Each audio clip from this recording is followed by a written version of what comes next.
Welcome all the dear students to our digital platform Aksharam Pathshala. So in this video, we are going to talk about one of the very useful function title. So which is none other than, today we are going to talk about expressing habitual action in past. આજે વાત કરવાની છે ફંક્શનની અંદર ખૂબ જ ઉપયોગી એવા title expressing habitual action in past માટે. હવે અહીંયા આપણે બેઝિક ડિટેલની વાત કરી. હેબિચ્યુઅલ એક્શન પાસ્ટની અંદર કઈ રીતે વાક્ય બનતા હોય છે અને હેબિચ્યુઅલ એક્શન ઇન પાસ્ટ એનો મિનિંગ શું થાય છે. તો basically expressing habitual action in past નામ ઉપરથી જ ખ્યાલ આવે છે. ભૂતકાળની કોઈ આદત કે આપણે ટેવનું સૂચન કરવું છે તો એના માટે આ ટાઇટલ ખાસ ઉપયોગમાં આવે છે. હવે જો વાત કરીએ આની અંદર ખાસ શેનો ઉપયોગ કરવામાં આવે છે, તો હેબિચ્યુઅલ એક્શન ઇન પાસ્ટની અંદર ખાસ ઉપયોગ કરવામાં આવે છે યુઝડ ટુનો. અને એક વાત યાદ રાખવાની છે કે યુઝડ ટુ સાથે આપણે જે ક્રિયાપદનું રૂપ ઉપયોગમાં લઈએ તે હંમેશા ક્રિયાપદનું મૂળ રૂપ હોય છે. તો now let's have some sentence practice. થોડા આપણે વાક્યોની પ્રેક્ટિસ જોઈએ. So here we have some sentences. તો આવી રીતે આપણને એક્ઝામમાં વાક્ય આપેલું છે, સમય આપ્યો હશે અને સમય મુજબ આપણે કોઈ પણ આદતનું સૂચન કરશું. તો સેન્ટેન્સ નંબર 1 છે when Tushar was in SSC. જ્યારે તુષાર એસએસસીમાં અભ્યાસ કરતો હતો, જ્યારે તુષાર 10મા ધોરણમાં ભણતો હતો. જે સેન્ટેન્સ આપણને આપ્યું છે એ તો લખી લીધું, when Tushar was in SSC. હવે કાઉન્સની અંદર આપણને કમાન્ડ આપ્યો છે habitual action in past. Used to નો ઉપયોગ કરશું અને એ સમયની કોઈ પણ આદત કે ટેવનું આપણે સૂચન કરવાનું છે. તો જ્યારે તુષાર એસએસસીમાં હતો, 10મા ધોરણમાં હતો, તો તે સમયની આપણે આદત બનાવી કે તુષાર ખૂબ જ મહેનત કરતો, દિવસ રાત વાંચતો. હવે કેમ કે આપણને name of a person Tushar આપ્યું છે, નેમ ઓફ અ બોય, સૌપ્રથમ આપણે તેનું લખશું સર્વનામ. ત્યારબાદ અહીં આપણે લખશું used to. He used to read day and night. He used to read day and night. કે તુષાર જે છે તે દિવસ અને રાત વાંચતો. જ્યારે તુષાર 10મામાં હતો. હવે તુષાર 10મામાં ભણતો નથી, તો હવે તેની આ આદત કે ટેવ નથી રહી. Next one sentence when Ankur was in hostel. ચલો આપેલું જે સ્ટેટમેન્ટ છે તે આપણે લખી લઈએ. When Ankur was in hostel.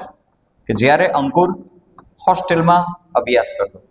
Command આપણને મળ્યો છે habitual action in past. Used to થી આપણે વાક્ય બનાવવાનું છે.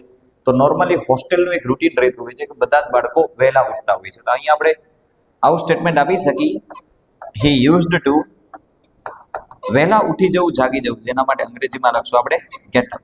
વહેલા એટલે લખશું અર્લી. કે જ્યારે અંકુર હોસ્ટેલમાં હતો ત્યારે તે વહેલા જાગી જતો, ત્યારે તે બધા વિદ્યાર્થીઓ વહેલા ઉઠી જતા. તો એ સમયની આદત જ્યારે અંકુર હોસ્ટેલમાં હતો. હવે અંકુર કોઈ હોસ્ટેલમાં અભ્યાસ કરતો નથી અને તેની આ આદત પણ નથી રહી. So this is how we can use expressing habitual action in past. We have some more example, let's see them. થોડા વધારે એક્ઝામ્પલ જોઈએ આપણે. When we were children, let's copy the given sentence. આપેલું વાક્ય લખી લઈએ આપણે. વેન વી વેર ચિલ્ડ્રન, કે જ્યારે આપણે બાળકો હતા. તો અહીંયા સર્વનામ આપણને આપ્યું છે વી, તો તેથી આપણે પણ લખ્યું વી. જ્યારે આપણે બાળકો હતા તો એ સમયની આપણે આદત બતાવવાની છે. તો આપણા માટે આ એક આદત બતાવી શકીએ. We used to watch cartoon.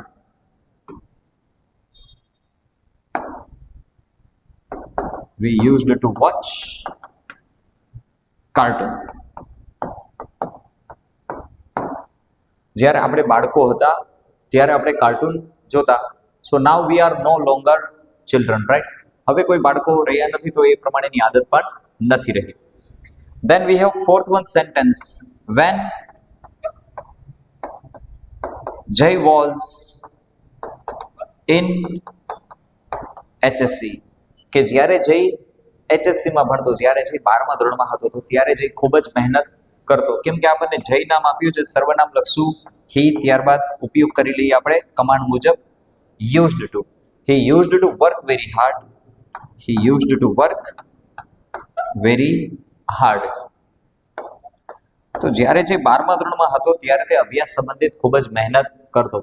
Now he has successfully completed his 12th standard with flying colors, so now he doesn't need any more to work very hard. તો એનું 12મું ધોરણ કમ્પ્લીટ થઈ ગયું છે, ટકાવારી પણ સારી આવી ગઈ છે, તો હવે એની આદત રહી નથી. Okay, let's have one more sentence for you. ચાલો હજી એક વાક્ય આપણે જોઈએ. So here we have sentence number 5 and last one sentence. So when Mr. Mehra was in army, કે જ્યારે મિસ્ટર મહેરા આર્મીમાં હતા. Now suppose the Mr. Mehra is a person who is retired. Okay, mister Mehra આર્મીમાં હતા, હવે તે પોતાનું નિવૃત્ત જીવન માણી રહ્યા છે. તો જ્યારે તે આર્મીમાં હતા ત્યારે તે દરરોજ કસરત કરતા. So he used to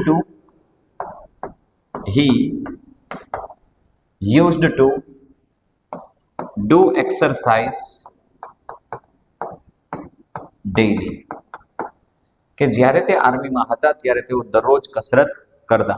So students, this is how we can use this complete the sentence language function expressing habitual action in past. I hope that this video will really very useful to learn this title expressing habitual action in past. You can also able to get maximum marks in this topic. So we will back with a new interesting video lecture. Till then everyone, you just take care. Today is over here.